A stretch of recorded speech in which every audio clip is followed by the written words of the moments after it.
Ne eyefiada mwache mwakwa aba medase sa no pe wo kame ho na ohwe bedwam de aduru so no he bedwam so kase ensem ayabo no mede ne nyina eso mo kai say DSTV no he channel 280 and afi Go TV channel 178 ensem wa beti anope no eso kahie bi en say so afo hwa kwantempon ho nsem so chemu a omode ne mahodu gu akwam enche akratema motorway no wonom ebeye so adwuma foforo biem sanso ana se beye aka nkwanhia no bebrasie no mpanimfo ahyase eba aprohwe enema obetumi de abobbo kwan wo behwe wo mo ekomri katente ebroso posi sahina wo memu Dr. George Akufuda Mparichi mu a mo bi anyina ba bia enkase aposifo echiri nkomhye asante mantem nso school feeding director yo wo ho aban hyan hia odi ama no so mfadu dwuma ese opanyini ne hyan ni nyina no ohwe no mo a ohu wo no we ni nsem ahodo bi ene akaka abuma mede so mo se bedwam so kase de mo live on Facebook and YouTube Mama G Empire ono na ahya matare wo hia me a eya freme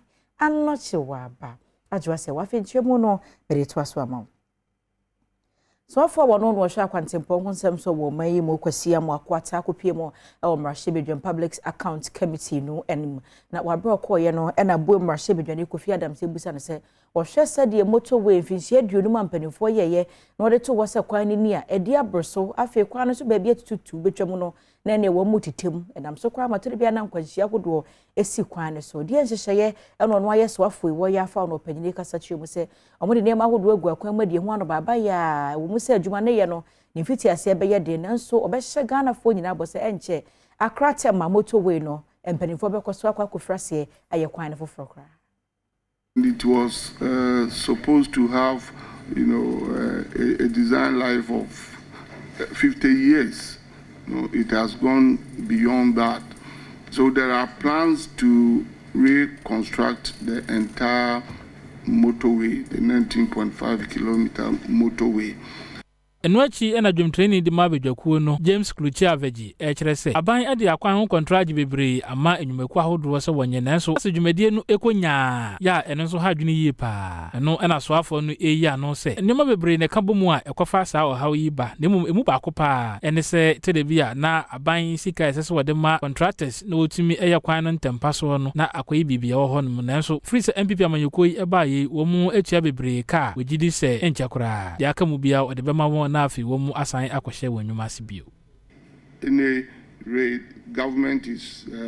also trying to pay contractors as much as it can to enable them work on the roads. Enwachi mrahye bedwani di ma enya so utiom abato mpesu aso Dr. Dixon Adom akonkwesi ebisa ase poku ase awoshi kwantempon no so eyade a eso aye hu yie pa afri se enyina monkane a esese ewoso anadwu bia ma ede ehan eba so nyina anya dwuma afen so traffic light a esisi kwan no so nyina asese ya obisa so afo ne se den ene wo ya fa ho owura kwesi am akwanta eyi ano se ewumu se enyina mohode ho nsam a ewa akwan so eni na so ye no ase de ne nso one so afo hwe nyina mohode ho nsam so beka bom se ne be ya mu ebetu ho ana mum na mum traffic light asese ne de enipa bonfo bia wote omam a wonpe omani yie ena wo mu esese no a wo mu hwekwan abafa so obepa wo ho ntoma no wode wagina mranim. We try to improve on the traffic light situation. We experience a lot of vandalism in the area. Yegusu ejina kwan so ensem na we ne kwan so jojo ho ensem Ghana Post Penifo and Bloomberg Philanthropies for Global Road Safety Initiative aka wo ho abom omugina monte so hwe sa kwantempa hodo so na senkafo bai ene ekomrika ebroso nam so kra mo achichiri binumu adom kase ede echi Bloomberg Philanthropies any yomo organizations any on ye dwuma ye tu baby wo Jamestown ekosiesie ho echre AMA ni urban roads nom ni ade ese eniam nkitinkiti bi wo ha yetumi ya ema kwan no sote ma de omonante de omote ahyenkemu ene obia wo ntem ho nyina no ebetumi enya ebetumi edi nkita ho a nkwanhie bia emba. COP Francis Ebenezer Doku Director General ewo MTTD isane se kolebu akwantempon ni bi wo honom a eya bia aka akwanhye taisie ewo honom ntino wokọ honom ekohwe ahyenkafo no speed limit drive ani amani boni etwetwe nkomo yaba kolebu Mortuary Road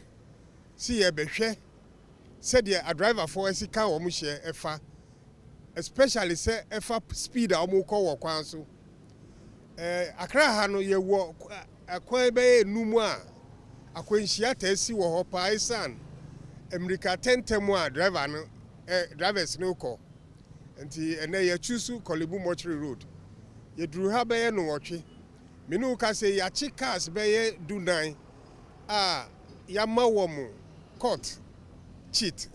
say ochina ana ajuada ye do be court ansana ye jai car na mawo mesre yentimi nyini se adwuma yi anopa anajo anwumre yebeba yebekọ yeba ne yeko a den na besi wo yachi yensan enkopie mo my Ghana emrahye bedwafi Public Accounts Committee no tena sie ni bono na my Ghana ye post sahene Dr. George Akufudampare kopie mo ho na ne ekopie mo ho na se Offensive South emrahye bedwani Dr. Isaac ya opoku ebusa se anyebi opanyine e kamia se ase 31st Druna komshefo wo ma mu hye nkom wi be wi ase na ogino mo pa achi adai wuchiri nkomsha na opanyi chi mu se nya de se wuchiri nkomsha na emom wo be hye nkom a wo se ya de emfa hu meto Ghana fo so. Before I became IGP, nobody prophesied about me. Now I'm IGP, everybody is prophesying about me. I have no problem with it because I'm a public figure. But why should it be such that you found something, God have revealed something to you and you want to share with me? You have to make it a showmanship and tell the whole country that I'm about to die. So all what we are saying is this: we are not against prophecies. Go ahead, prophesy, but when God speaks to you, carry it in a manner that will ensure the sanctity of our nation called Ghana. And watching a Masha Virginia, you know, Mamma boom about to Pessia Swo, Kofi Adams, Ebo, Ghana Posi, Ajumaku, no Basso say, one modern pa, say, and need be able to Jana watching mu, say, Ubi, it's to say, a posi for Eddie Nubani, Abashanika, Moa, or more Efa Hon, the Agenis Catchere, able to just say, and Nano Yano Coreno. Mutu Juana Montem, many power de and Niba Wantino, or much no more service, I say, a quaint Pabonphobi, and I'm so a bonko for poor, a wabe for Pacasia, social media, so on. Enjoy your cry, ya, Masha Phobi cry, who Aquidimubia. Kofo de wundin enam eyen kofo bukata anu yi a owura Akufudampare edema ni. It is just unacceptable that you get up in the morning and all sort of things are put out there which go against you on a matter you have no knowledge of because of the advent of social media and also still having people in the environment who want to take advantage of every least opportunity to deprive people to a level that which is very un-Ghanaian. So what we have to do going forward is to pick on all the others that you have and see what we can do to make sure that at the end of the day, we send the strongest signal to these people and tell them that if you have left the fiscal space in terms of robbing people and duping people because of the measures we put in place across the country, and you want to go to the virtual space, we will chase you there and deal with you according to law. So we want to assure you, you see more of this, I won't say in months or in whatever, but I can assure you that probably not even coming here, but you testify very soon that a lot have changed and we'll get there. Honorable Chair. Now, Public Accounts Committee was at Bono, and Yaso to Marshall Honorable Dixon, Adom Akukisi, Busa Asoya, a shame Kodani Mofra, dear Hunsem, so 2020 Auditor General's report. Maybe to address Sante Mantemo coordinator Edema School Feeding Program, where they are buying shame back, Edjani, move if you move at the same way, Francisca, Edemayan. Thank you, Chairman. This has to do with a very serious issue, and it's a missing vehicle with no police report, no insurance documentation, no paperwork. The vehicle just decided to disappear. The story surrounding the missing vehicle involves the Ashanti Regional Coordinator. Registration number of the vehicle GN 217316, and it's a Ford Ranger, which was used for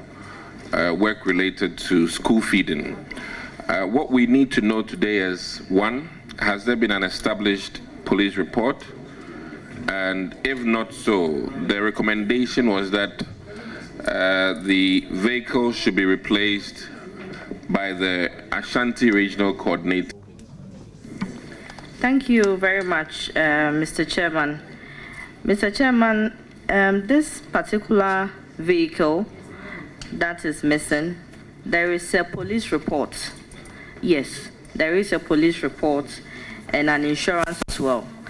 But then, Mr. Chairman, it only came to our notice not long ago. And so we are pleading that you give us about 1 week to establish the facts and then get back to the committee. Because we are still putting together because of movement of staff. And so it's difficult getting access to some information. So we are pleading if you could give us about 1 week to establish all the facts and then get back to the committee. So paye kese bi eto wa piate no afepepepe enene eti amane bofo edene mo a chese wo mo kaka ne mabomu a na apiate fo ese o mo kan che Ghana fo nyina se woda wono mo ase se sa re ho se bi to wo mo Ghana fo anyi wo mu wo kire wo mo do e kire wo mu ani so se de amane bofo ne bi atwetwe nkomo ne nhwe bi mra Olafa ha wa ye bi yeda na ase Mr. Bekwash not mo father metam no wo finkran na Cape Coast na takrade wo be yanyambua e wo ganyame mmoni di nipa tu na amenye mmoni di ana ma bo mmoni di yeda nwase MC so yeda na ase Ghana fu ni nyina na mo ma abranche na wa ye bonen men na yeda ho ayete de bi ayete wo menye hunu na on person na ye one person pepe bi na won ka no kaje baby ro ka echen le o ka echen school for apia school ji wo because need to be big aka bia na me ma hye na 1 week ni metina wa na ma dwun kesi asam no da na mo obaye na me ma hye so me mishima to ansi wana na mantina foma na mo ho so ma mo bo fom sisi on the man kan no matia 20 say me mishima to ansi wana o se be metina fom Samantha na mabufo Yanko Equiapem North Mensi no emu chidom he yo wo Equiapem Okrase ye wepo ye mantemu eye nana date asamani kumi na nana ese suku ye abatan bo homode no de wo maako no eho akade ye woso toto ka ho no eku abatan panti wo school ewura se wo sra da sa abatan bo homode nya sikatu ya fees no ya na akade nketenkete no ka ho no ongumu kakra hema wo no Mr. Books the any boy day. 80 messages are buying Akra bia. Omo ye no. Ombema ebo na ye day. Aba form na for net me ye day. Ato. If say any ete dodo an say books to no books no body. Enu ti awo for ni ntimi nto. Enu ti treat na maame. Eye books le kra buy. So empepe so say na wama mehu. But aya me de see many so mama ye day. Aye wie. Nya me kan say mo fra no. Amomodi ano mo nsua de. Na empanifo no so ye betimi aye abo wo mo no. Yenya efanya dey efam wom na ma de said dey say empany for me so class ye all students bebre wo presby will be methodist obi omo ho a obia mo obetimi aye dey e dia bebo no ma fa mebo classical no class mfa ne tuma penfra adesuafo bi a wonom ewo Equiapem Okrase ene amane boni enkomotwetwe mu no wonom so de to aban ani mu se womeye computer laboratories o wonom krom ho ema wom se be ya ebeboa adekire ene adesua ewo ekuro ni mu face with this school high. 1, the computers in the school are there 6. And I see a quite laboratory, so I need to bear 10 minutes now, next for just one computer. If you're some mobile boy, at least 50 computers in Sugar Boy, see a dozen school. You need light or school, light in a while and a mark for high. Instead, I'm wine. And I how I told me in computers in your computers. Place in your school, I almost 150 in your computers. Computers are on